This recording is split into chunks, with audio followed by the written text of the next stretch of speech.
Buenas tardes, buenas noches, muchísimas gracias por estar ahí en esta parte 4 de Moisés y el dedo de Dios.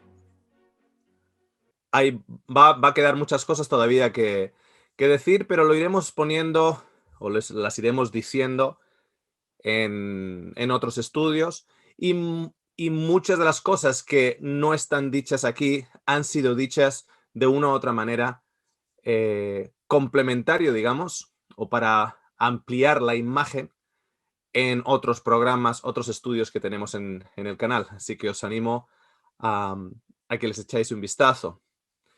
Muy bien, voy a compartir pantalla para comenzar con la presentación. Un momentito. Ahí está.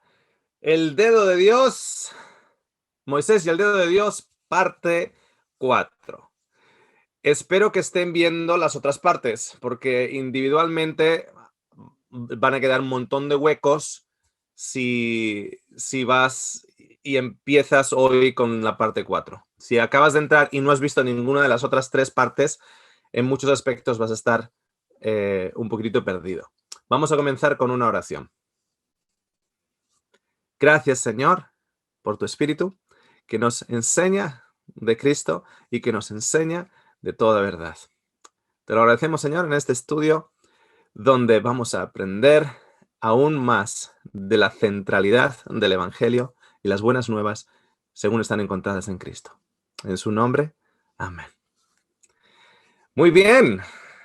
Como dije, espero que hayan podido ver la parte 3 y la parte 2 y la parte 1. Y que no se hayan caído de la silla. Y digo que no se hayan caído de la silla porque la Biblia nos habla de Dios, la Biblia no nos habla de todo de Dios. No podemos meter a Dios en la Biblia completito. Tenemos que entender que hay perspectivas humanas en la Biblia. Y esto suena como a herejía. El hecho de que se puede incluso insinuar que hay perspectivas humanas en ello. A lo largo del estudio de hoy vamos a mostrar algunas cositas al respecto, pero simplemente, por ejemplo, en la narración de lo que nosotros conocemos como los 10 mandamientos, que también vamos a hablar de ello un poquitito. De lo que nosotros conocemos como los 10 mandamientos, el mandamiento número 10 pone a la mujer como propiedad. No codiciarás la casa del vecino, no codiciarás la mujer del vecino. Y no codiciarás ni el siervo ni el criado del vecino, y no codiciarás el animal del vecino. Pone a la mujer entre la casa y la vaca. Uno tiene que entender que hay algo de humanidad en ello. O si no hay algo de humanidad en ello, entonces entendemos que Dios es un pelín machista.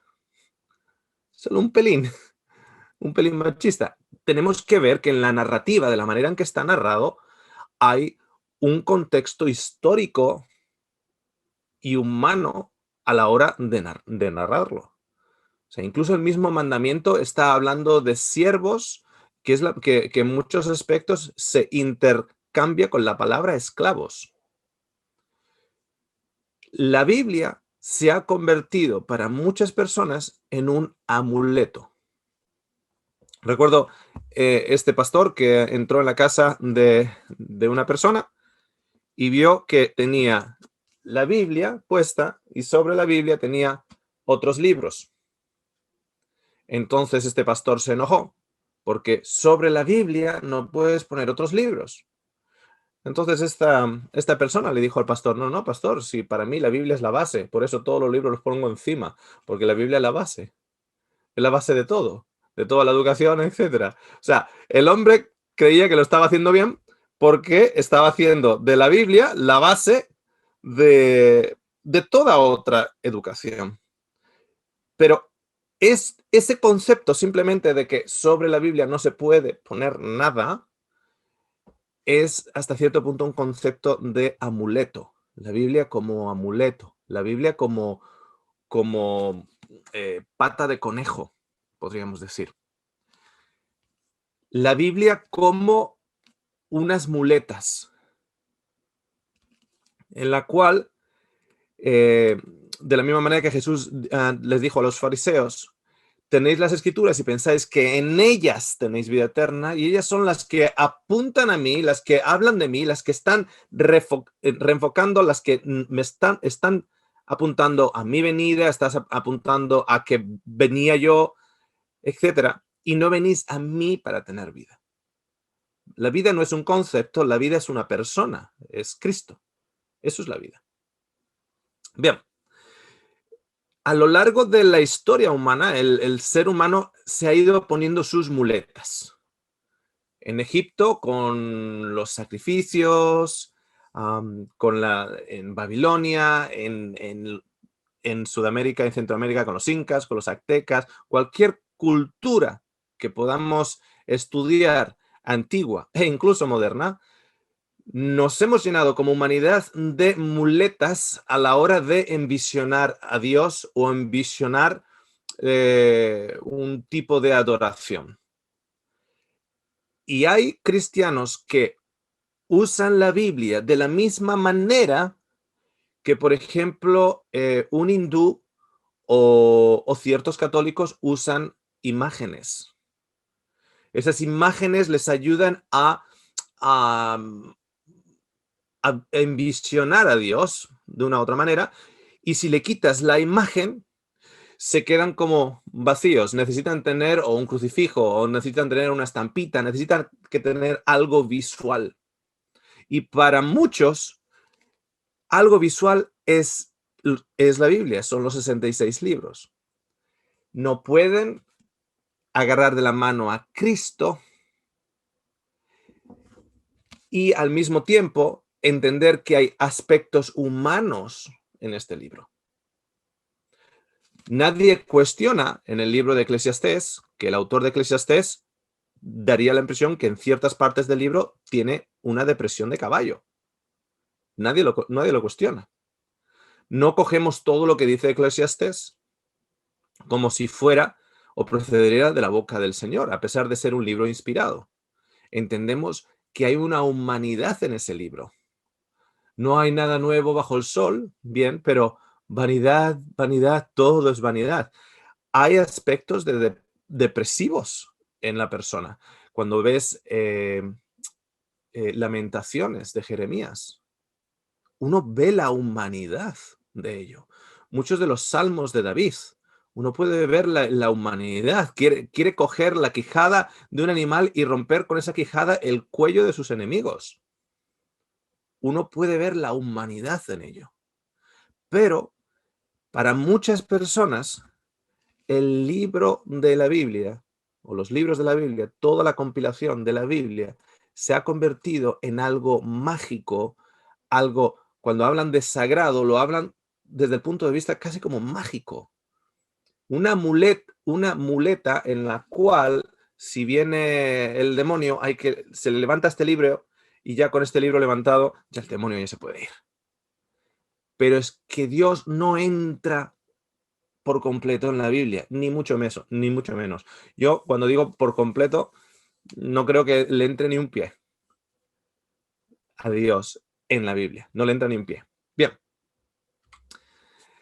Vimos en la parte 3 una estructura que aproximadamente, ¿ok? Pueden cambiar ciertas cositas aquí y allá, etcétera, pero aproximadamente nos da un poquito de estructura en la cronología de cómo el Torá fue cogiendo forma. Y hay dos momentos en la historia en la cual se entiende que esa forma creció o cogió mucho más volumen. Uno de ellos es la reforma del rey Josías. El rey Josías, un niño de 8 años, que a la edad de 18, estamos hablando del año 640 al año 610, antes de Babilonia, antes de acabar como exiliados en Babilonia, Vemos en Segunda de Reyes 22:8 que dice: entonces el sumo sacerdote Hilcías dijo al escriba Safán: he hallado el libro de la ley en la casa del Señor. Hilcías dio el libro a Safán y éste lo leyó. El escriba Safán informó también al rey Josías, diciendo: el sacerdote Hilcías me ha dado un libro. Y Safán lo leyó en la presencia del rey. Y sucedió que cuando el rey oyó las palabras del libro de la ley, rasgó sus vestidos. Encuentra las palabras del libro de la ley, tiene 18 años y crea una reforma en Israel. Limpia todos los ídolos, pero esa reforma va mucho más allá. Restablece las fiestas, restablece la circuncisión, restablece los diezmos, restablece un montón de premisas que se encuentran en lo que conocemos como el Torá. Pero fijaros que se encuentra el libro en el templo y lo encuentra el sumo sacerdote. Es un libro que estaba hasta cierto punto perdido, escondido, pero el sumo sacerdote lo encontró. Estaba en el templo todos esos años y lo encontró. Fijaros que cuando lo encuentra, se convierte en la reforma y todas las cosas que aparecen en el libro, eso haremos. Muy similar a cuando salieron de Egipto. La promesa de que todas las cosas que el Señor nos ha dicho, eso haremos nosotros. No descansando en sus obras, sino descansando en nuestras obras. Pero fijaros lo que pone en Deuteronomio 17, versículo 14. Esto es Deuteronomio 17, versículo 14. Cuando entres en la tierra que el Señor tu Dios te da y la poseas y habites en ella y digas: pondré un rey sobre mí como todas las naciones que me rodean. O sea, cuando empieces a pensar, pondré un rey sobre mí, ciertamente pondrás sobre ti al rey que el Señor tu Dios escoja, a uno de entre tus hermanos. Pondrás por rey sobre ti. No pondrás sobre ti a un extranjero que no sea hermano tuyo. Fijaros que en Deuteronomio ya está anticipando que cuando ya llegues a la tierra y digas que quieres que pondremos rey sobre mí, da la impresión que aquí en Deuteronomio no te está diciendo: no hagas eso porque yo soy tu rey, sino que cuando eso ocurra, que va a ocurrir, cuando eso ocurra, lo pondrás entre tus hermanos. Además, el rey no tendrá muchos caballos. O sea, no será un rey con mucho dinero, con mucha propiedad.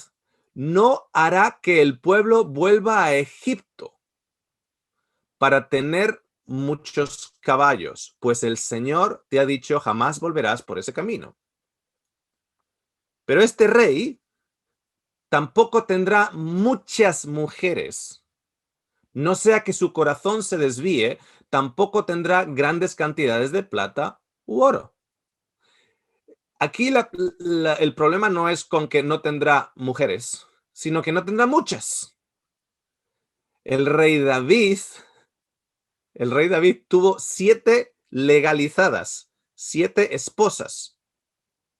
Y uno puede mirar con el número 7, la simbología, el novio con 7 esposas que nos hablan Isaías, y de qué manera simbólica implica que el rey de Israel tiene 7 esposas, como Cristo tiene las 7 lámparas en Apocalipsis y el candelabro, los 7 candelabros, y esos 7 candelabros representan 7 iglesias, y la iglesia es la Virgen del Señor, etc. Uno puede hacer todo eso con el número 7 y David, pero no puede quitar de en medio un concepto, que tiene 7 esposas, que es poligamia, más concubinas. Claro que no le llega ni a la suela de los zapatos a su hijo, que tuvo como 900 concubinas, no le llega ni a la suela de los zapatos, pero estamos hablando de 7 esposas más concubinas. ¿A qué le llama no tener muchas? ¿Os dais cuenta que hay un aspecto humano en ello? O, porque aquí en Deuteronomio no está condenando el hecho de que tenga más de una esposa, sino que no tenga muchas. Y sucederá que cuando él se siente sobre el trono de su reino, este rey que no tendrá muchas esposas y no estará en opulencia, no tendrá mucho oro o plata y no esté considerando irse a Egipto o regresar a Egipto, este rey, escribirá para sí una copia de esta ley en un libro en presencia de los sacerdotes levitas. O sea, esto se ha considerado lo siguiente. Hay 2 líneas dentro del judaísmo. Una de ellas es que todo rey que salía de Israel tenía que escribir una copia en un libro personal. Y la otra que se ha tomado en consideración es lo siguiente. Escribir una copia o hacer una repetición de la ley tiene una palabra, y la palabra es Deuteronomio. Deuteronomio significa una copia segunda o una repetición segunda de la ley. Y esto lo han considerado como la profecía que indica que el rey Josías iba a hacer de la ley de Moisés, iba a poner una repetición, una aclaración, una copia de la ley. En otras palabras, el libro de Deuteronomio está apuntando a Josías, que Josías iba a hacer el libro de Deuteronomio. Esa es la otra línea. ¿Okay? Por eso Josías es uno de los grandes reyes de Israel, precisamente por su reforma y por su repetición de la ley o por su copia del libro de la ley. Y esa palabra, copia del libro de la ley, significa, es el título del libro. Deuteronomio significa la repetición de la copia de la ley. Y como vimos en Deuteronomio 1:1, el que está escribiendo Deuteronomio lo está escribiendo ya en Canaán. La tendrá consigo y la leerá todos los días de su vida para que aprenda a temer al Señor su Dios, observando cuidadosamente todas las palabras de esta ley y estos estatutos. Todas las palabras de esta ley y estos estatutos. Cuando hablamos de la ley, de acuerdo al Torá, no está hablando única y exclusivamente de los 10 mandamientos como nosotros entendemos los 10 mandamientos.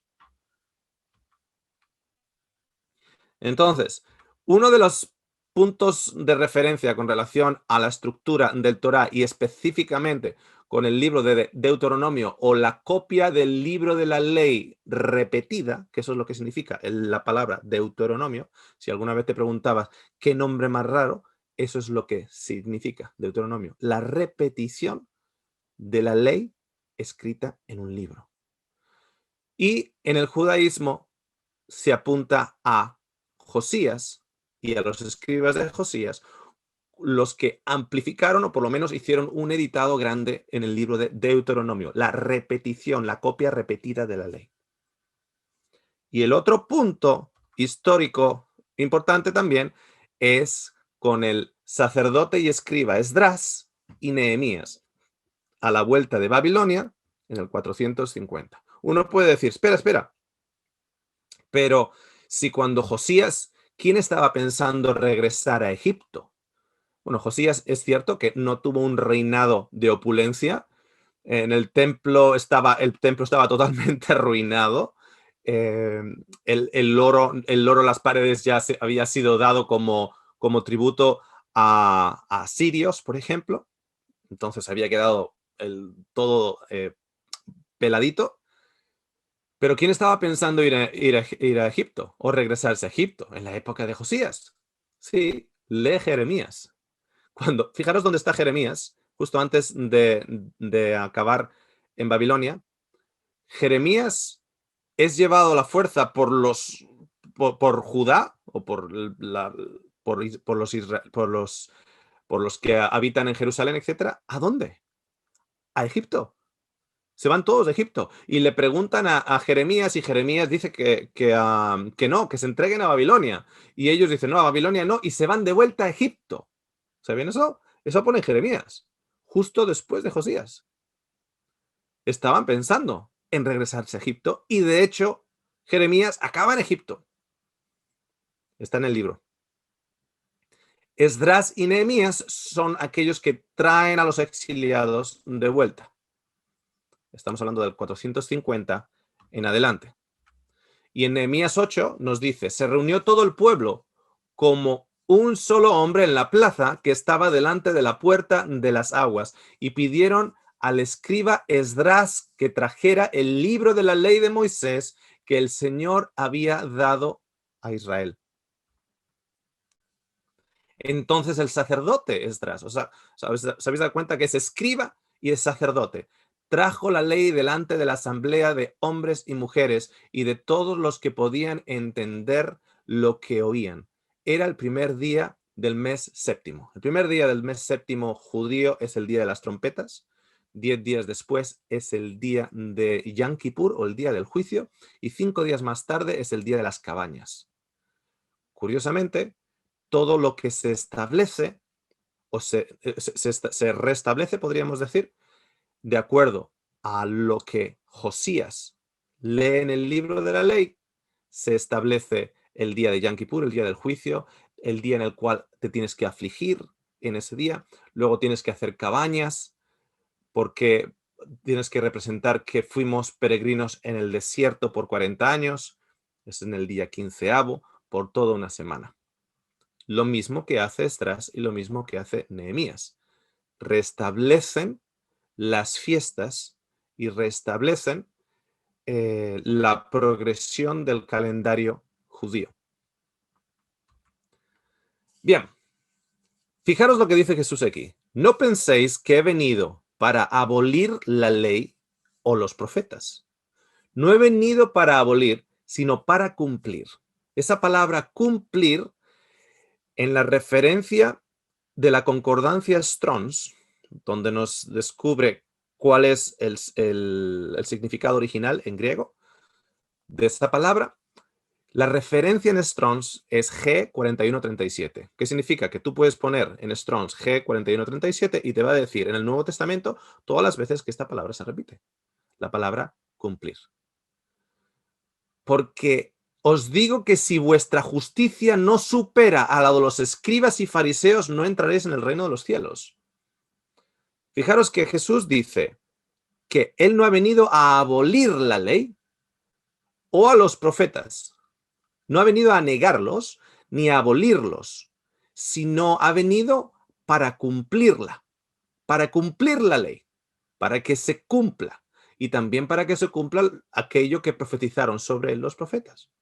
Entonces, ¿de qué manera Jesús vino a cumplir la ley? Porque evidentemente no vino a abolirla. Entonces, ¿de qué manera vino a cumplirla? Bien, que sepamos todos que el ser humano, de acuerdo al libro de Romanos, todos hemos caído de la gloria de Dios. Y si todos hemos caído de la gloria de Dios, significa que todos hemos roto la ley. Y si todos hemos roto la ley, ahora hay una aplicación de la ley para aquellos que ya la han roto. Os pongo un ejemplo. Si existe una ley de no ir más rápido en la autopista de 120 kilómetros por hora, esa es la ley. No ir más rápido que 120 kilómetros por hora. Esa es la ley. Pero yo ya la he roto. Yo ya he ido a 140 y ya la he roto. ¿Existe un aspecto de la ley para aquellos que la han roto? Sí, se llama multa. Se llama 150 euros de multa. Eso es lo que se llama. Es el aspecto de la ley porque ya la ha roto. La humanidad ya ha roto la ley. Ya ha roto todos los diferentes mandamientos que están en el Torá. Garantizado. sí o sí, todos. De hecho, el libro de Romanos nos dice que todos hemos caído de la gloria de Dios. Todos, Romanos 3. Por lo tanto, si yo estoy en la autopista y yo he ido a 150, yo ya he roto la ley ahora, ¿cómo se cumple? ¿Cómo se cumple la ley si la ley ya la he roto? Se cumple a través del brazo ejecutivo de la ley, en el cual, si yo ya me he pasado del límite de velocidad, entonces existe el castigo de la ley para que la ley se cumpla. Entonces, uno de los aspectos en los cuales Jesús vino a cumplir la ley es bien sencilla. Si todos ya hemos caído, todos hemos roto la ley, ahora, ¿qué falta? Falta la multa. ¿Para qué? Para que se cumpla la ley. ¿Qué pasa con el que rompe la ley? En el Antiguo Testamento es muerte. Si rompes la ley, ¿cómo se cumple ahora la ley si ya no la has cumplido? Bueno, está ese aspecto en el cual ahora la ley interviene para ser cumplida y es a través de muerte. Por eso, en 2 de Corintios, 2 de Corintios 3 nos dice Pablo que la ley escrita en piedras es para condenación, no para vida. ¿Por qué no es para vida? Porque la hemos roto todos. Entonces Jesús viene y dice, no, si yo he venido aquí a cumplirla. ¿Qué queda por cumplir de la ley? ¿Qué queda por cumplir de la ley para el tiempo en que viene Jesús? Lo que queda para cumplir de la ley para el tiempo en que viene Jesús es que muerte. Es una de las maneras en las cuales Jesús cumple la ley. Porque lo que queda para cumplir la ley cuando Jesús ya viene es que la ley ejecuta para condenación y para muerte. ¿Y eso estaba anunciado en los profetas? Claro que estaba anunciado en los profetas. Pero vamos ahora a, a tomar por idea el hecho de que Jesús vino a cumplir la ley, en otras palabras, a que no haya ningún aspecto de la ley que Jesús no haya cumplido. En otras palabras, que Él no rompa para nada la ley. Y vamos a ver si eso es a lo que el texto se refiere. Os voy a poner un ejemplo. La ley de la lepra. Uno puede decir, no, estamos hablando de los 10 mandamientos. Amigos, cuando empezamos a leer la Torá, os vais a dar cuenta que la Torá es como un tejido, como una alfombra con los diferentes colores y tejidos, en los cuales conceptos de lo que nosotros llamamos, y repito esto, lo que nosotros llamamos los 10 mandamientos, están entrelazados con un montón de leyes. Una de ellas es la ley de la lepra. ¿Cuál es la ley de la lepra? De acuerdo al Torá, no te puedes acercar a alguien que tiene lepra. No puedes tocar a alguien que tiene lepra. Eso es ley. Uno puede decir, no es los 10 mandamientos. Es ley. No puedes acercarte a nadie que tenga lepra. El que tiene lepra no se puede acercar donde ti. Tiene que ser excluido y apartado de Israel. ¿Rompió Jesús esta ley o la cumplió? Si no te puedes acercar ahí, a él, ¿qué hace Jesús acercándose? ¿Qué hace Jesús tocándoles? La ley de la lepra Jesús no cumplió. Entonces esa no puede ser. Esa ley, por lo menos, esa no cumplió. Ley en contra de la ley de la fornicación o la ley en contra de la fornicación. ¿Qué hay que hacer? Hay que matar al fornicador. Hay que matar al fornicador. Y si bien es cierto que tienes que tener a los dos que han fornicado, cuando le traen a la chica cogida en adulterio, uno puede decir, bueno, estaban haciendo algo ilegal porque no trajeron al hombre, solo trajeron a la mujer. Y era para pillar a Jesús, etcétera. Sí, sí, sí, totalmente de acuerdo, que estaban para hacer trampa y estaban para pillar a Jesús. Pero Jesús dice, el que esté libre de pecado, que tire la primera piedra. ¿Y quién estaba ahí libre de pecado? Solo Cristo. Solo Cristo estaba con un corazón puro, sin el engaño de tratar de poner una trampa, y la fornicación había ocurrido. La fornicación había existido. Moisés dice que ha de ser apedreada. Qué curioso, en el Nuevo Testamento, muchas de las cosas que en el Antiguo Testamento es Dios dice, en el Nuevo Testamento se convierte en Moisés dice. ¿Os habéis dado cuenta de ese detalle? Que en el Antiguo Testamento, leyes que está diciendo Dios dice, en el Nuevo Testamento dice Moisés dice. Y la ley de Moisés. Moisés dice que ha de ser apedreada. ¿Qué dices tú? Y él dice, el que esté libre de pecado que tire la primera piedra. Es él el único que está libre de pecado. Cuando todos se van, le pregunta a la mujer quién te condena o quién te está juzgando. Y ella mira y se da cuenta que no hay nadie, Señor. Tampoco yo. ¿Sabes que la ley de la fornicación, Jesús no la está guardando? La ley de los gentiles. ¿Qué significa la ley de los gentiles? Tú no puedes entrar en la casa de un gentil. No puedes, y no puedes entrar en la casa de un pecador. Alguien que es pecador, alguien que es gentil, que no tiene el Dios de Israel en su hogar, en los pilares de su puerta, que no donde no se lee la Torá, etcétera, tú no puedes entrar. Está prohibido, ¿por qué? Por ley en la Torá. Y Jesús, si no fuera por el centurión que lo para, Jesús estaba a punto de entrar en la casa del centurión. Es el centurión que para a Jesús, porque sabe lo que le espera a Jesús si entra.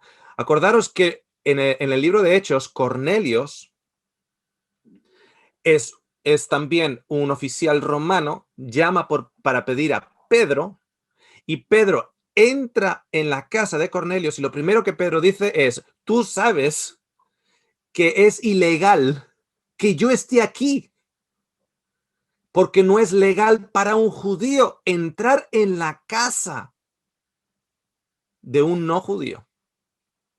Es ilegal. Y es ilegal porque los gentiles, ya por ser gentiles, son pecadores. Pero también, si eres de Israel y eres un pecador conocido, como Zaqueo, que era ladrón. Y Jesús se invita a su casa para el asombro de todos en el pueblo. ¿Cómo está entrando en la casa de Zaqueo si Zaqueo es ladrón? ¿Cómo está entrando en la casa de Leví con todos los amigos de Leví que sacaban su sueldo? Los recaudadores de impuestos sacaban su sueldo, Roma no les pagaba sueldo, Roma les ponía en las mesas de recaudación de impuestos y ellos sacaban su dinero sacando un peñizco en los impuestos, o sea, una comisión. Entonces, estaban pagando impuestos a Roma y de esos impuestos, los más honrados, entre comillas, de los recaudadores de impuestos, se ponían un mordisquito encima y los menos honrados, como Zaqueo, se ponían un mordiscazo grandote. Jesús rompe la ley de los gentiles y rompe la ley de que no puedes entrar en casa de pecador. Así que cuando dice que he venido a cumplir la ley, no puede ser eso. No puede ser toda la Torá. La ley del sábado. En la ley del sábado hay unas cuantas especificaciones muy simples, muy al punto y al mismo tiempo abiertas a mucha interpretación, porque en el Torá dice que no puedes llevar carga alguna en el sábado. En el sábado no puedes llevar carga alguna.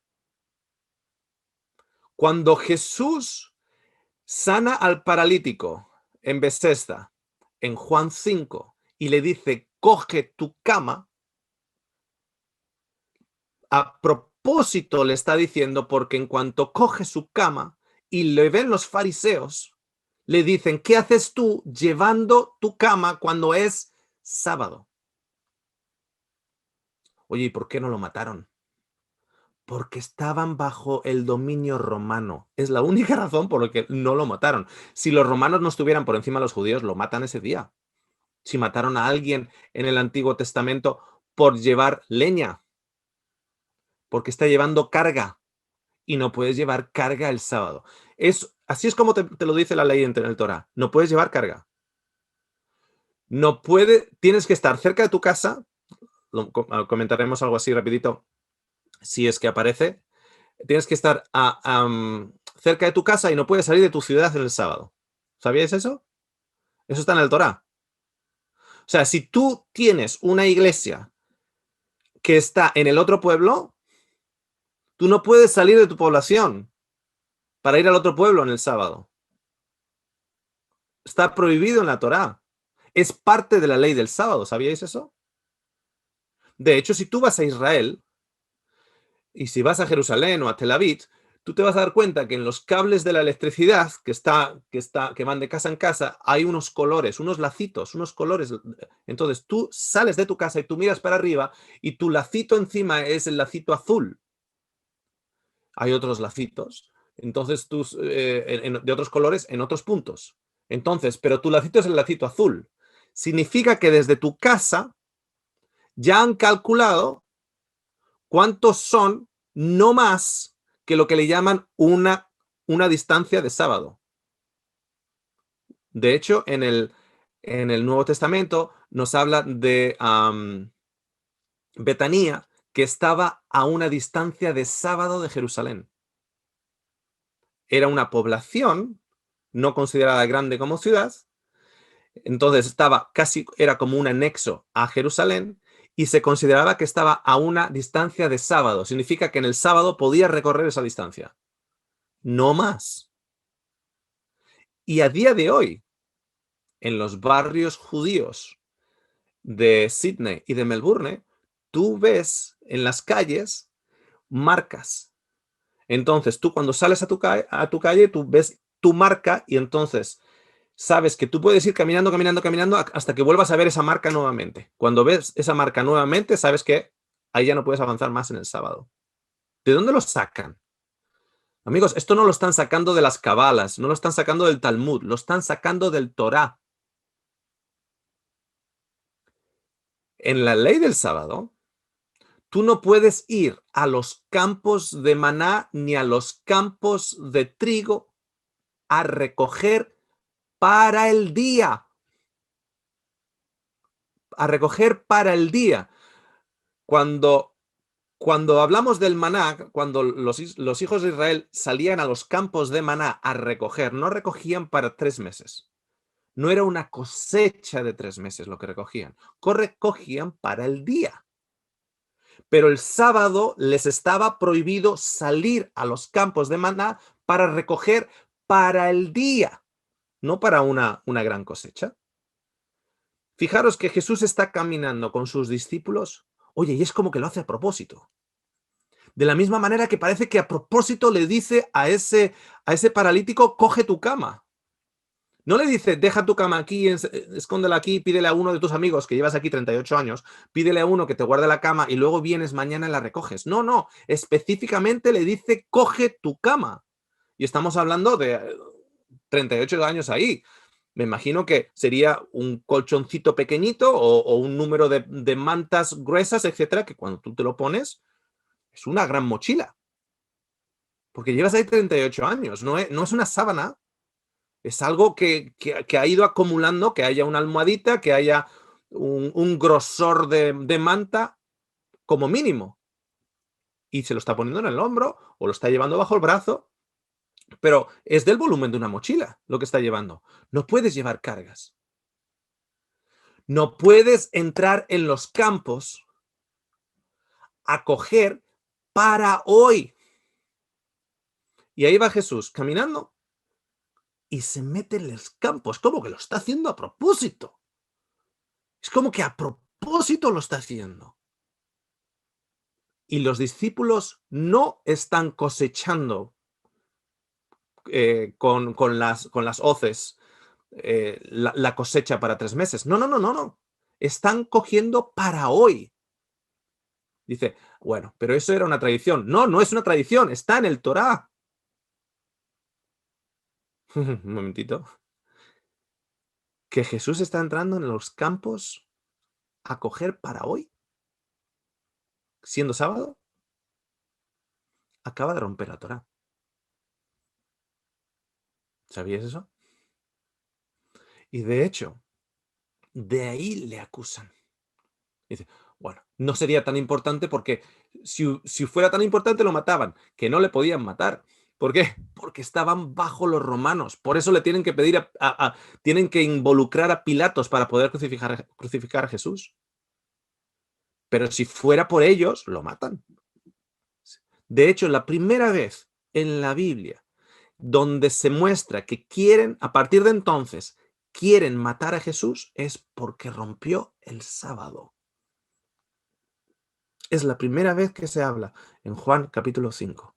Es por esto que a partir de entonces querían y buscaron matarlo, porque rompió el sábado. Pero espera, que si llevar cargas es romper el sábado y entrar en un campo para cogerlo de hoy es romper el sábado, que también romper el sábado es encender un fuego. Y si tú enciendes la luz en el sábado, tú estás encendiendo un fuego. Y si tú usas agua calentita el sábado, tú estás encendiendo un fuego. Y si tú calientas leche el sábado, estás encendiendo el fuego. Y si tú pones el horno para calentar lo que cocinaste el día anterior, tú sigues cocinando a través de encender un fuego, bien sea un fuego eléctrico. La gente dice, no, no, es que el mío no es a gas, el mío es eléctrico. Es un fuego. Se llama chispa. Se llaman electrones haciendo un... Se llama el fuego que te están haciendo en la central térmica 300 kilómetros de distancia de tu casa. Fíjate qué fuego más grande tu horno eléctrico está generando. Cuando es invierno y tú entras en una iglesia y el diácono de la iglesia ha encendido la calefacción porque tenemos que estar calentitos, acaba de romper el sábado de acuerdo a la Torá. De acuerdo a la Torá, acaba de romper el sábado. Así que no puede ser eso. De hecho, hay 613 leyes del Torá. 613. No son tradiciones desde el punto de vista de que son sacadas de otro lugar. Jesús lo llama tradiciones de hombres, pero están sacadas de la Torá. De dentro de la Torá. 613 leyes. Os voy a poner un número de ejemplos. Deuteronomio 6 dice lo siguiente: estos son los mandamientos, los estatutos y los decretos que el Señor vuestro Dios me ha mandado que os enseñe, para que los cumpláis en la tierra que vais a poseer, para que temas al Señor tu Dios, guardando todos sus estatutos y sus mandamientos que yo te ordeno, tú y tus hijos y tus nietos, todos los días de tu vida, para que tus días sean prolongados. O sea, para que tus días sean prolongados, tienes que guardar los mandamientos. Si no guardas los mandamientos, en los últimos capítulos del libro de Deuteronomio están las maldiciones porque no guardas los mandamientos. Y una de las cosas es que tu vida no se la alarga, que morirás de enfermedad, morirás de dolor. Si sigues los mandamientos, no habrá enfermedad en ti, no habrá enfermedad sobre vosotros. Pero si no los sigues, tus días serán acortados y sufrirás con úlceras, sufrirás con cánceres, sufrirás, etcétera, etcétera. Interesante. Escucha pues, oh Israel, versículo 3, y cuida de hacerlo para que te vaya bien y te multipliques en gran manera, en una tierra que emana leche y miel, tal como el Señor, el Dios de tus padres, te ha prometido. Para que te vaya bien, tienes que seguir los mandamientos y los estatutos. Y la gente lee mandamientos y se cree que es los 10 mandamientos. Y no es solo los 10, lo que nosotros conocemos como los 10 mandamientos. Escucha, o sea, escucha pues Israel, escucha, oh Israel, el Señor es nuestro Dios, el Señor es uno. Esto es una de las leyes del Torah. Amarás al Señor tu Dios con todo tu corazón, con todo tu alma y con toda tu fuerza. Y estas palabras que yo te mando hoy estarán sobre tu corazón. Hay gente que dice que el antiguo pacto es exactamente igual que el nuevo pacto, lo que pasa que el nuevo pacto, en lugar de haber estado escrito en piedras, está escrito en el corazón. Pero es el mismo. Las mismas leyes, pero escritas en el corazón. Fijaros que en Deuteronomio te la está poniendo sobre el corazón ya. Las leyes en Deuteronomio, las leyes de la Torah, el Deuteronomio ya te la está poniendo en el corazón. Lo de eso de serán escritas en el corazón no es para el Nuevo Testamento, ya estaba en Deuteronomio, pero ¿cuáles son? Y le dice, en Deuteronomio 6, dice que te las pondrán estas palabras en el corazón, y te dice, y se las enseñarás a tus hijos, y las escribirás en postes de tu casa, y las enseñarás aquí y allá, y acaba el capítulo diciendo todo eso, y empieza el siguiente, y cuando el Señor tu Dios os haya entregado delante de ti y los hayas derrotado, cuando entres en la tierra, los destruirás por completo, no harás alianza con ellos ni te apiadarás de ellos. Esto es una ley de la 613. A los cananeos ni agua. De hecho, entrarás en esa tierra, los destruirás por completo, no harás alianza con ellos y no tendrás piedad ni misericordia de ellos. Eso es uno de los mandamientos del Señor. ¿Quién lo está diciendo? Pues según Deuteronomio, Moisés lo está diciendo porque a Moisés se lo ha dicho Dios. Tienes que destruir las poblaciones de los cananeos, tienes que entrar, tienes que destruir sus templos, tienes que quemar sus ídolos y tienes que destruirlos por completo y aniquilarlos por completo, sin mostrar nada de misericordia. No, esto no es ley. ¿Cómo que no es ley? Si te lo ha dicho Dios. Si te lo ha dicho Dios, ¿Dios qué hace? ¿Sugerencias? Te lo ha dicho Dios. Ok. Has de adorarle como Él ha ordenado y no destruir los objetos santos. Es una ley. No os voy a poner las 613, pero podéis ir vosotros y poner cuáles son las 613 leyes del Torah. Podéis ir al Google en vuestro tiempo y cuáles son las 613 leyes del Torah. Y una de ellas es no debes destruir los objetos santos. No debes cuestionar al profeta. Esto es ley. No se puede cuestionar a Moisés. ¿Cuál es la acusación de parte de los fariseos en contra de Jesús? Que está cuestionando a Moisés. Es una de las acusaciones. Y sabrán ellos. ¿Por qué? Porque ellos sabían la Torah.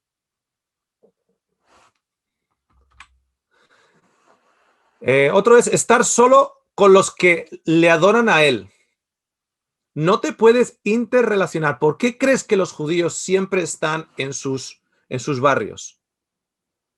¿Por qué están los barrios judíos en Manhattan? Y el barrio judío en Sydney. Y el barrio judío, ¿por qué están los barrios judíos y hacen negocios entre ellos? Porque es ley. Porque es ley. Y nosotros y aquellos cristianos que viven en el antiguo pacto, sabes que están viviendo en el antiguo pacto. ¿Por qué? Porque solo se juntan con los suyos. Solo se juntan con los suyos. Y si la abuelita no es de los suyos, entonces se llevan a los nietos y se mueven de ciudad y no muestran a los nietos a la abuelita. Y si el hermano no es de los suyos, pues no va al cumpleaños de los sobrinos, porque no es de los suyos. Entonces solo se junta con los suyos, porque es ley. Y cuando vivimos en el antiguo pacto, eso es lo que acabamos siendo. Tú ahora compara eso de la manera en la cual Pedro entra donde Cornelios, compara eso de la manera en la que Felipe le testifica al etíope, compara cómo Pablo predica a los gentiles y a ver si ellos estaban viviendo en el antiguo pacto o en el nuevo pacto. Es ley el solo juntarte con los tuyos. Y yo conozco gente que no tienen prácticamente ningún conocido con el que se relacionen semanalmente y diariamente que no sean de su religión, que no sean de su credo, que no sean de su denominación. Y se han apartado hasta de su propia familia. Eso es lo que una secta hace. Te separa de otras personas que te pueden dar balance.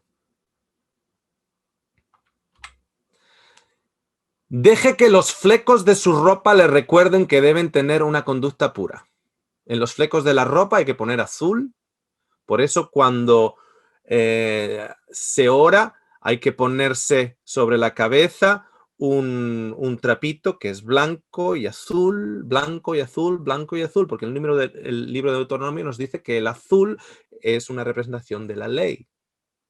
Por eso está el azul en la bandera de Israel, porque el azul es seguimos tus mandamientos. Y en todo tenemos ese aspecto de seguir los mandamientos. Esto es ley.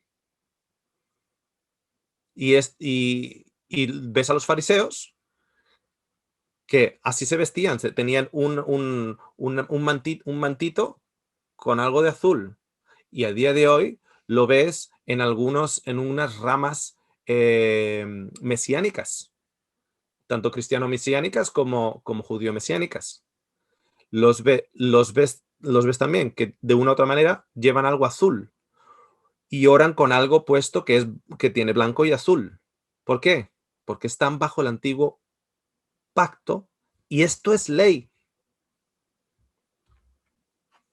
Tienes que destruir una ciudad que se ha vuelto hacia la adoración de ídolos. O sea, una ciudad que se ha vuelto hacia la adoración de ídolos de Israel. Una ciudad de Israel que ha empezado a adorar a ídolos, la tienes que destruir. Y digo de Israel porque los otros se supone que ya están destruidos y no tienes a ninguno de los otros en tu tierra. Esto es para ciudades de Israel que se han regresado y las tienes que destruir. Esto es ley.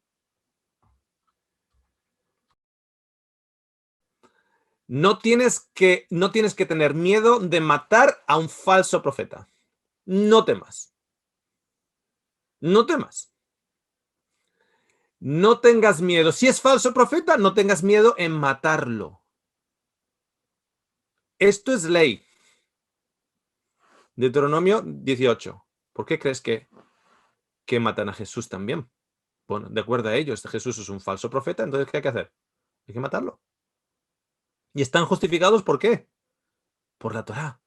Están justificados por la ley. Hay que matarlo a Jesús. Porque, según ellos, es falso profeta y hay que matarlo. ¿Por qué crees que cuando una persona tiene una opinión diferente, la reacción es insultarle, acusarle, hablar mal de esa persona, etcétera? ¿Por qué?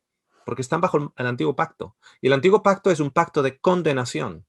Segunda de Corintios 3, es un pacto de condenación. Es un pacto escrito en piedra de muerte. de condenación y de muerte. Y en el Antiguo Pacto te dicen que no tengas miedo de matar.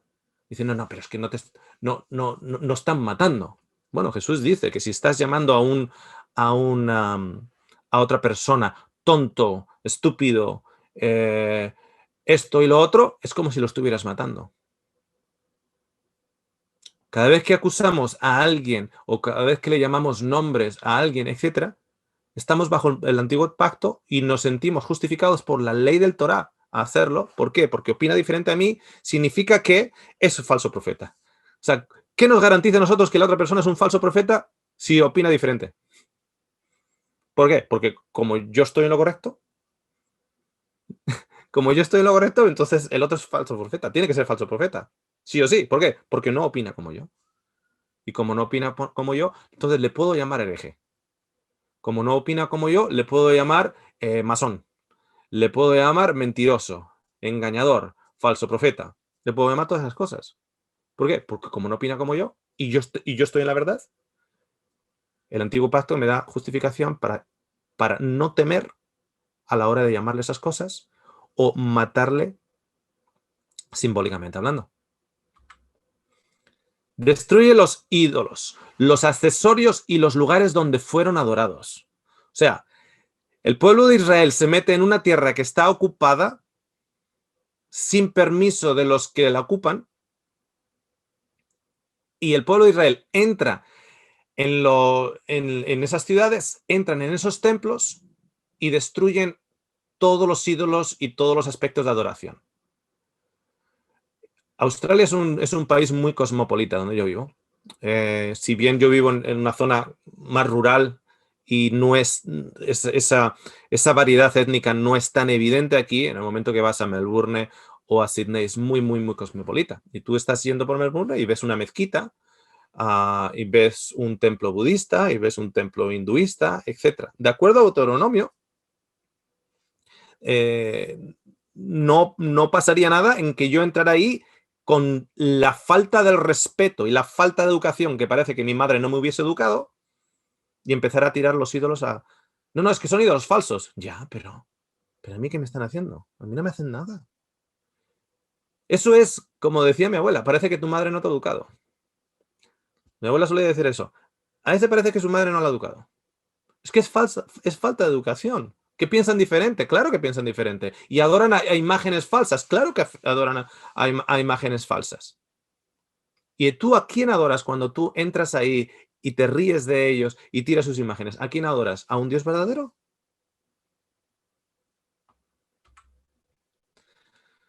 No dejar a los que no son de Israel habitar en tu tierra. No dejar a los que no son de Israel habitar en tu tierra. Y a veces a los que son de Israel. Porque yo conozco a alguna familia que ha sacado a los hijos de la casa porque los hijos de la casa estaban haciendo actividades que no estaban en correspondencia con lo que los padres consideraban apropiado. Entonces hay que sacarlos de la casa.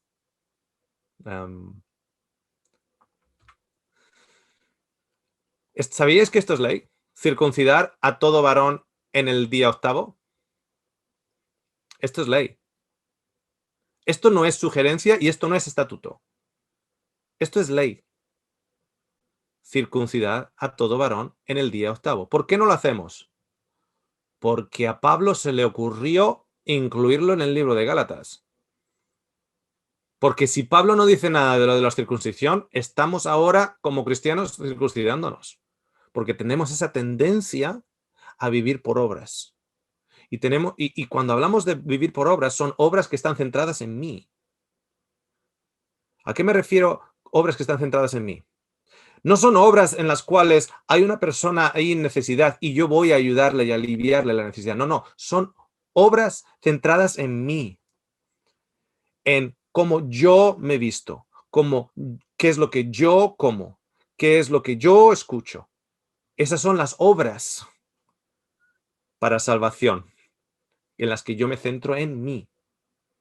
No estoy hablando de obras de voy a aliviar la carga de aquel que está oprimido. Estas son obras también para uno, la de la circuncisión.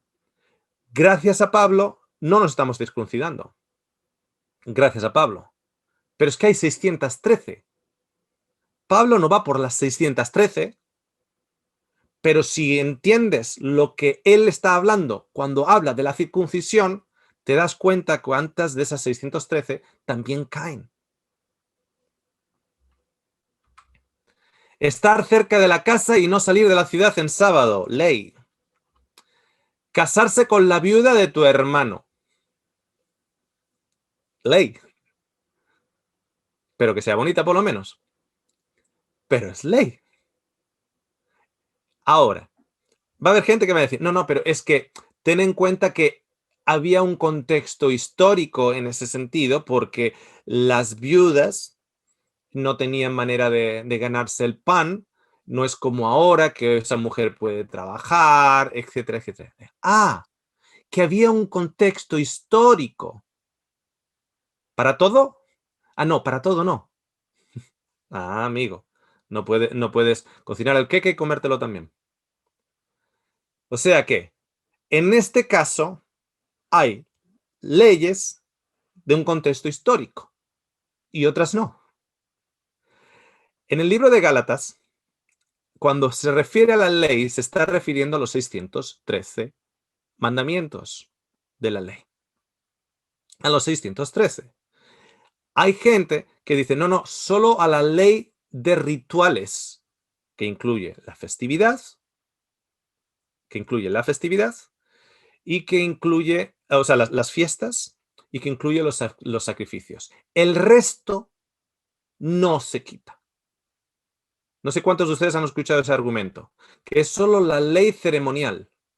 Solo es la ley ceremonial la que Pablo está hablando que hay que quitar. La ceremonial, porque la ceremonial la cumplió en Jesús el día de la Pascua, el día de Pentecostés, entonces ya cumplió lo que es la ley ceremonial, él siendo el Cordero, etc. Entonces lo que es el sacrificio del templo, eso es lo que está abolido, pero no el resto. Casarse con la viuda de tu hermano no tiene nada de ceremonial, amigo. Casarte con la viuda de tu hermano no tiene nada de ceremonial. ¿Eso no es ceremonial? El violador ha de casarse con la violada. ¿Eso no es ceremonial? ¿Qué ceremonial tiene esto?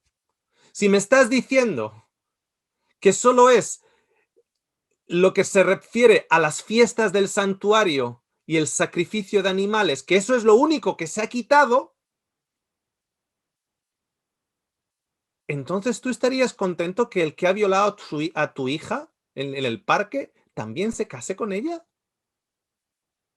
Y alguien va a decir, bueno, si es de mi iglesia, sí.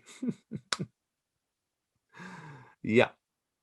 ¿Ok? Este violador es de Israel, evidentemente. Se casa con la violada. ¿Esto no es ceremonial? ¿Qué ocurre? Que cuando vemos Gálatas se nos atraganta al hombre carnal. Porque el Torá está, son unas indicaciones para una respuesta del hombre carnal. Todo lo que tú has dicho, nosotros haremos. No entramos en el descanso y las obras del Señor para nuestra salvación, sino que nosotros vamos a hacerlo. Entonces, cuando Gálatas habla de que no podemos regresar al antiguo pacto, que el antiguo pacto es de esclavitud, y cuando habla de la abolición de la ley, dice, no, no, no puede ser eso, no puede ser eso. Solo es lo ceremonial, dicen. Solo es lo ceremonial. Y dicen algunos, porque hay otros que ni siquiera eso. Hay otros que están guardando las fiestas. Pero claro, luego tenemos ese conflicto porque estamos guardando las fiestas y el día de la Pascua hay que comer cordero y yo soy vegetariano. Ahora, ¿cómo lo hago? Mamma mía. Porque claro, estoy guardando la fiesta, pero tengo que matar a un cordero, pero el cordero es Cristo y yo me voy a comer a un tofu vegetariano, porque soy vegetariano. ¿Te das cuenta? Se convierte todo en un remolino de ideas. Entonces decimos, no, solo lo ceremonial. Entonces, las leyes de comida, no, es que la ley de comida, eso se mantiene, porque no es ceremonial. Eso se mantiene porque el estómago de un judío es lo mismo que el estómago de un no judío. Que sepáis que los saltamontes son limpios y se pueden comer. Solo lo dejo ahí. Pero el estómago de un judío es como el estómago de un no judío. Entonces, eso se mantiene. Eso se mantiene, sí. Oye, ¿y lo de no cocinar carne y productos lácteos al mismo tiempo? ¿Eso se mantiene o no? Eso no. No. Lo de no mezclar tejidos de ropa, que no puedes mezclar tejidos de ropa, no puedes poner el lino con la lana, por ejemplo, no la puedes mezclar, no puedes mezclar tejidos de ropa. ¿Eso se mantiene o no? No, eso no. ¿Por qué no eso? Si no es ceremonial. O sea, ya lo que ya no es ceremonial, luego encima elegimos. Porque cada 7 años no puedes plantar la tierra. No, eso. Es que eso no estamos ya en Israel, ¿sabes? Ese es el argumento, es que ya no estamos en Israel. Espera, ¿alguien sabe lo que pasa en Israel? Aparte de que el violador se tiene que casar con la violada. ¿Alguien sabe lo que pasa en Israel si alguien es descubierto como homosexual? Hay que matarlo. Esperar un momentito.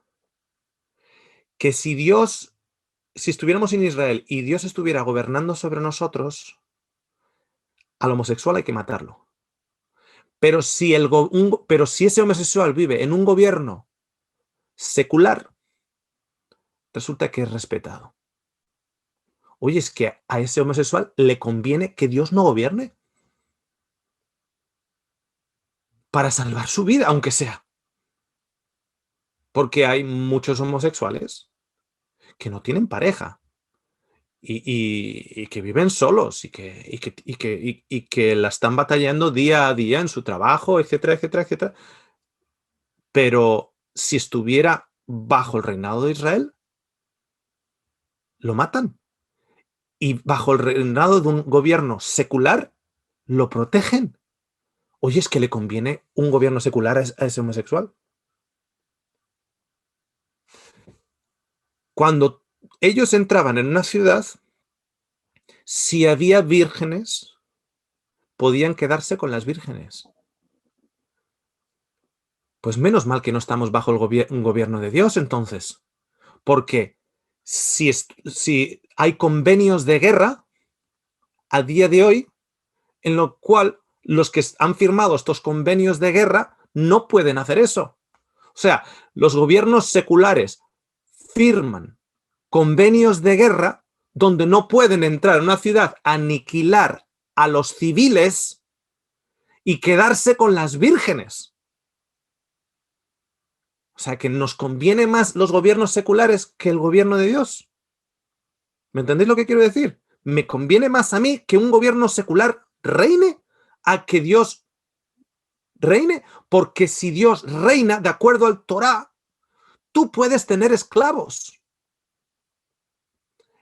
de Israel por 7 años, a no ser que quiera él habitar más. Y si no es de Israel, si tu esclavo no es de Israel, vamos a llamar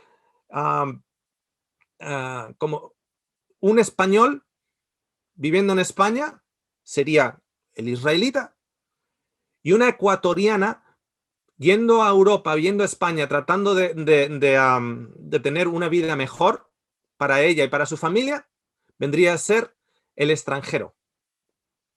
El español la puede tener como esclava si estuviéramos bajo el gobierno de Dios de acuerdo a la Torá. Pero como no estamos bajo el gobierno de Dios de acuerdo a la Torá, resulta que eso no se puede hacer en España. No tiene sentido, amigos. Entonces, ¿cuál de estas es ceremonial? Uno puede decir, bueno, la circuncisión es ceremonial. No, la circuncisión no es ceremonial en sí. Sí que hay una ceremonia, pero la circuncisión viene de Abraham, antes del templo. Pero no son ceremoniales. Lo de casarse con la viuda del hermano no es ceremonial. Lo del sábado es del sábado. El violador ha de casarse con la violada. y cuántas más. Hay 600. El eunuco o un hombre mutilado sexualmente no puede ingresar en la comunidad de Israel. Si eres eunuco o has sido mutilado sexualmente, no puedes ingresar en la comunidad de Israel. Entonces uno empieza a pensar y dice, pero un momentito, pero si Isaías 56 nos dice que el eunuco que se ha unido a Israel, ¿cómo puede ser que Isaías 56 nos dice el eunuco que decía palo seco soy, el que decía no soy de Jehová, ahora es de Jehová y se ha unido a Israel? ¿Cómo puede ser eso? Muy fácil. Si os dais cuenta en la gráfica, Isaías está por encima de la edición del Torá. Isaías fue escrito antes que esta ley, aquí en Deuteronomio. Isaías está por encima del rey Josías y está por encima de Esdras y Nehemías. Isaías no tiene ningún problema en que el eunuco forme parte de Israel. Felipe no tiene ningún problema en que el eunuco etíope forme parte de Israel. El Torá sí. El Torá tiene un problema. El eunuco o un hombre mutilado sexualmente no puede ingresar en la comunidad. ¿Cuál de estas? O sea, todo esto es lo que Jesús cumplió. Porque no vino a abolir la ley, vino a cumplirla.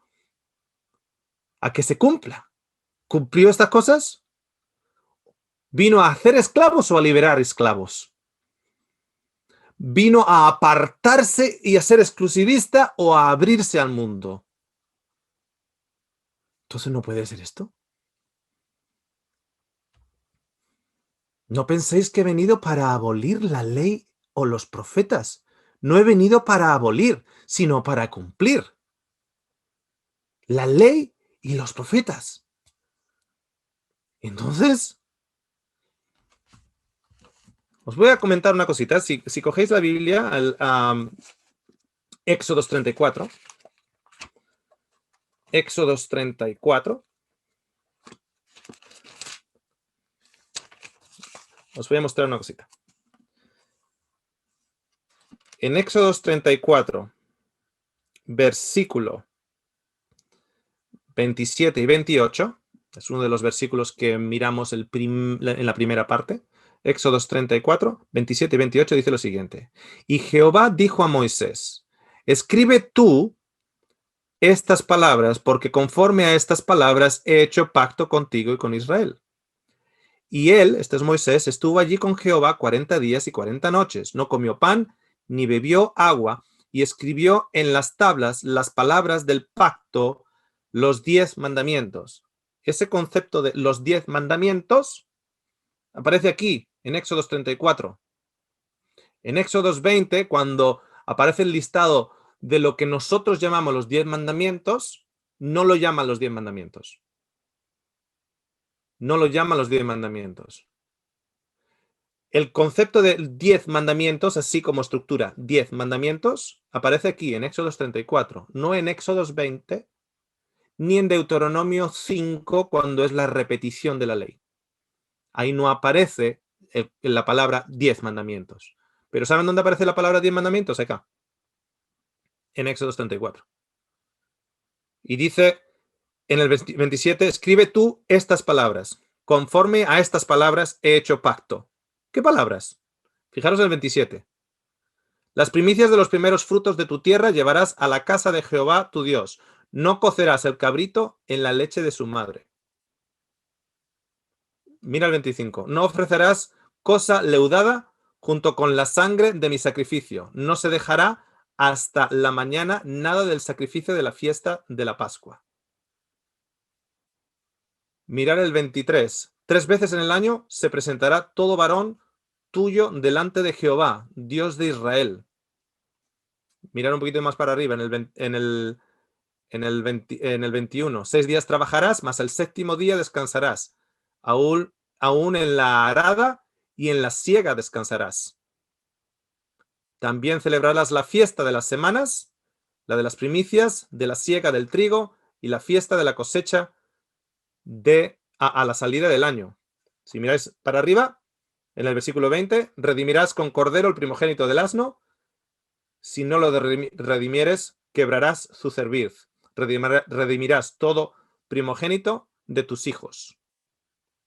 Si miras para adelante, si miras para un poquito más hacia arriba, versículo 17, no harás dioses de fundición, o sea, no harás imágenes.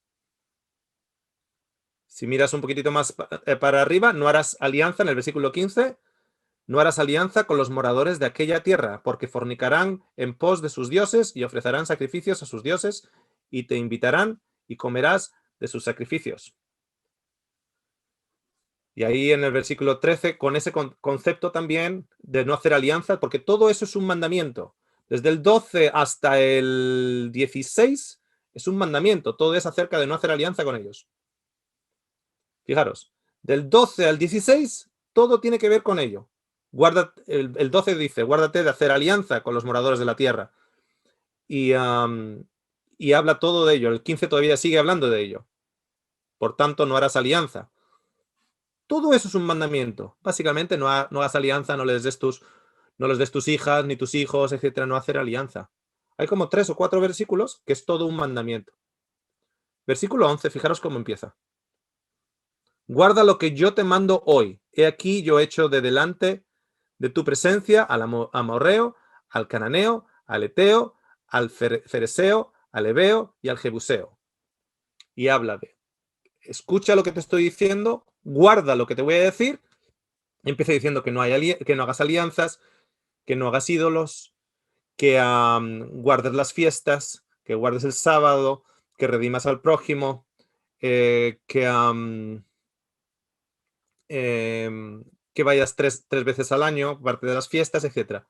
Cuando la agrupas, porque ten en cuenta lo que os ha dicho, que 3 o 4 versículos hablan solo de la alianza, 3 versículos de la alianza, luego tienes versículos que hablan de las fiestas, luego tienes otra en particular del sábado, tienes luego otra de hacer redención con primogénito, tienes y tienes las primicias de los frutos, y luego el no cocer el cabrito en la leche de su madre. ¿Sabes cuántos son? 10.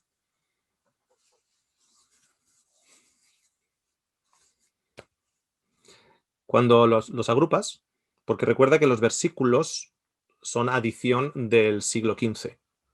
Entonces, no te dejes llegar, ok, acabó un versículo, eso es un mandamiento. No, el mandamiento puede ser así de gordote. No hacer alianza. Lo puedes hacer un sumario en no hacer alianza. Cuando los juntas, los pones todos en ellos, adivina cuántos son. Son 10. Entonces, lo de no cocer el cabrito en la leche de su madre todavía vale o no vale. ¿Lo de las fiestas vale o no vale? ¿Lo de matar a un cordero para redimir a un burro vale o no vale? Fijaros la pantalla.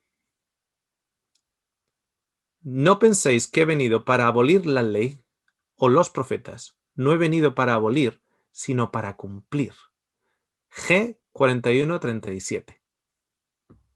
¿Cómo Jesús cumple la ley? De hecho, ¿cómo se cumple la ley? En Gálatas 5:14 dice, porque toda la ley en una palabra se cumple. Oiga, qué casualidad, oye. G 41:37 es la misma palabra.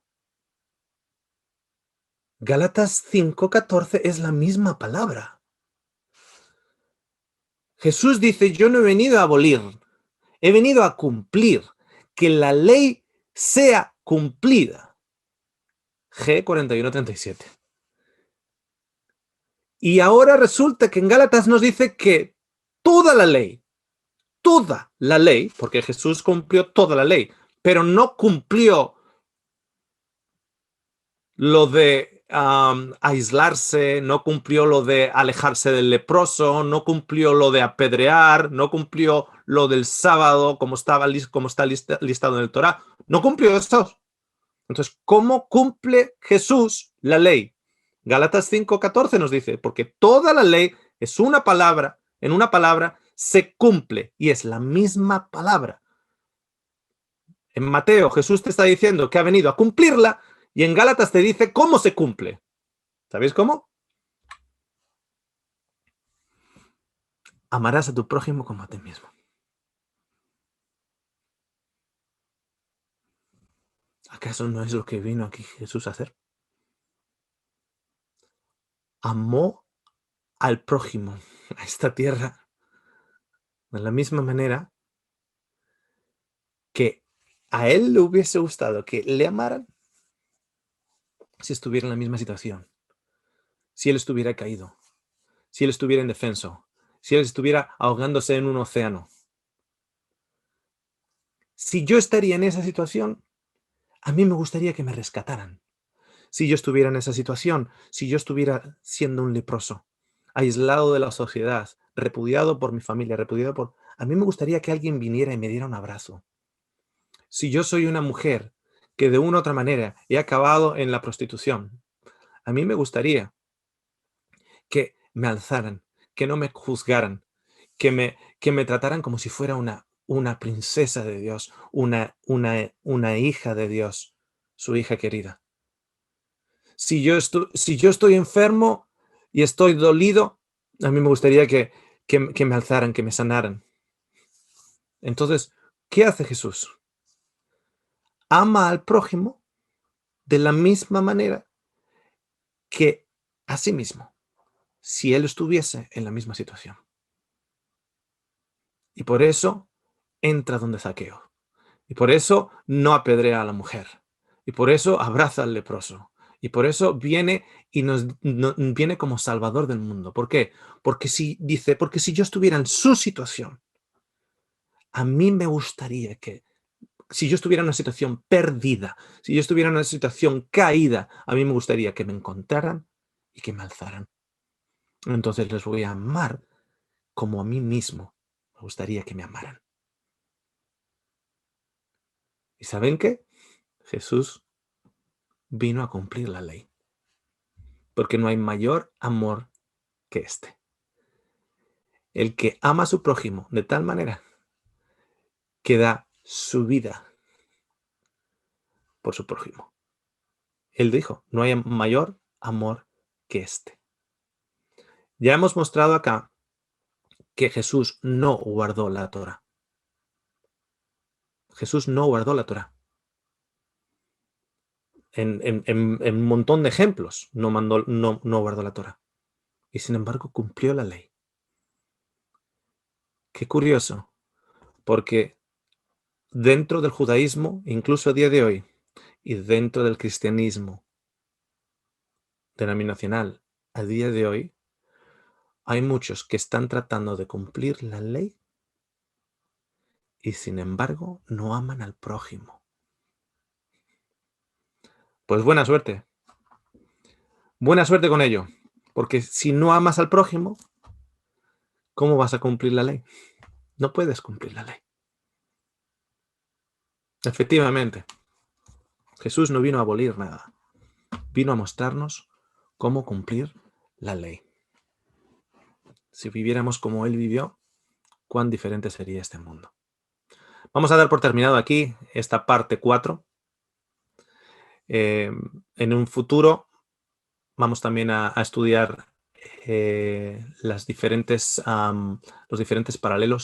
paralelismos, también con referencia al Antiguo Pacto, que se encuentran en el servicio de los sacrificios, de dónde los sacrificios vienen, de dónde viene ese concepto de que un inocente tenga que pagar por lo que yo he hecho. Y a muchos tal vez, si habéis seguido los seminarios, no os va a sorprender, pero el concepto es pagano. Ese concepto es pagano. Se repite en todas las culturas, desde los incas a los aztecas, a los babilonios, a los persas, a los asirios, a los sumitas. Es pagano el concepto de que un inocente tiene que pagar por mí para apaciguar, y esto es importante, a un Dios enojado. Porque en la Torá, ¿sabes una de las cosas que tienes que hacer? Temerle. Es ley. Tienes que temerle. Y Jesús dice, esto es vida eterna, que te conozcan a ti. Que te conozcan a ti. Nosotros no tenemos que temerle, tenemos que conocerle y entender que Dios nos ama. ¿Y cuál es la gran muleta? De hecho, no es muleta, es la gran base de todo esto. La Biblia, nuestras interpretaciones de profecía, etcétera, son pequeñas muletas que a veces nos agarramos a ellas para poder sostener nuestra fe.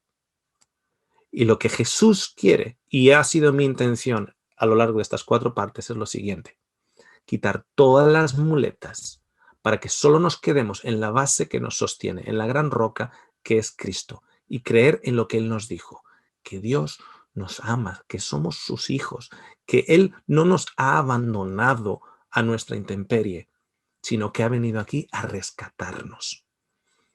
Esa es mi base. En mitad de las circunstancias, en mitad de las tribulaciones, en mitad de las crisis. ¿Cuál es mi base? ¿El versículo de memoria? No. Esta es mi base. Me sostengo en un libro, en la palabra de Dios escrita. No. Me sostiene la palabra de Dios viva, que es Cristo Jesús. Y me recuerda en cualquiera de las crisis, en cualquiera de las circunstancias, que todo va a acabar bien, hijo. Confía en mí, todo va a acabar bien. Pero padre, este sufrimiento, este dolor, todo va a acabar bien. Confía en mí. Yo te amo, yo te quiero. Yo quiero estar contigo, quiero que tú estés conmigo. Y tengo un final feliz para ello. Porque yo me he llamado a mí mismo el Salvador del mundo. Esa es mi base. Esa es mi base. ¿Con esto al lado o sin esto al lado? Jesús no quiere que su pueblo tenga muletas. Que nos apoyemos en esas muletas en lugar de apoyarnos en Él. Y es por eso que la parte 1, 2 y 3 a muchos posiblemente le ha hecho un medio desbalance de la muleta. Porque han puesto su peso en un libro. Y el peso completo ha de ser puesto en la mano de Dios. Un Dios que te ama. Vamos a cerrar aquí. Y vamos a cerrar con una pequeña oración. Gracias, Señor, por tenernos en tu mano. Por quitar de entre nosotros los ídolos. Y a veces la Biblia, 66 libros y un canon, a veces un credo, se ha convertido en un ídolo. Algo que nos sostiene, algo a lo que hay que adorar de una u otra manera. Pero queremos que tú seas el que nos sostenga. Queremos solo, única y exclusivamente confiar en ti. Porque tú eres suficiente para nuestra salvación. Tú eres suficiente para nuestra compañía. Y tus promesas son válidas y suficientes para un final feliz. Queremos estar completamente dependientes de ti, sabiendo que a través de tu Santo Espíritu, tú ya has ordenado que nos llevarás a toda verdad, de gloria en gloria, de fe en fe, que tú has empezado una buena obra en nosotros y que tú la cumplirás. Te lo agradecemos. Amén.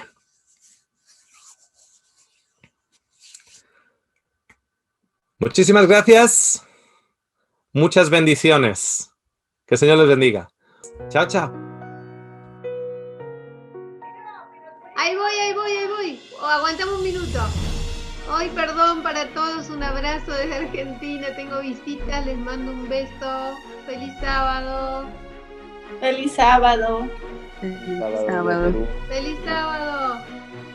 Feliz sábado. Hola. Hola.